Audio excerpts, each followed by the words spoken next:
So what's up mga ka vlog, so for today's video mag-adtot ta sa bukid kay makuha taog kahoy kay mo tay butang sa lechon belly karon matuyok tuyok. So muna itong kauban si Baby o si Choy Pax. Pagkahuman ni Ara mo na among gamiton sa lechon belly, nagkikiay si Choy Pax, Birada Pax. Kani mo na itong gamiton sa lechon belly og kani nga ribs na atong lutoon guys. Kani nga ribs. To ara grabe nga mapa sa ribs guys. Ara nami kani guys sa dubon guys sa panay lubot ng daggoy. So nara guys ang kuan guys, lechon belly guys, perfect skiga guys oh. Liwat sa tagyan ang nagligwat. Galing na din ni guys. Si nagaling guys si Bibi guys. Ara. Grabe kasiga guys. Ay nagaling oh. Ayan guys, sabay si makabuhi ang lechon belly guys.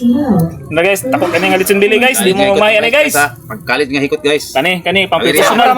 Okay guys. Pang restaurant nga bilikutan. Nara. Kana. Isa. Nara guys. Gituyok na 5 kilo nga lechon belly guys. Opwa na. Murag si Idol. Puwa. Pero kulang pa ni.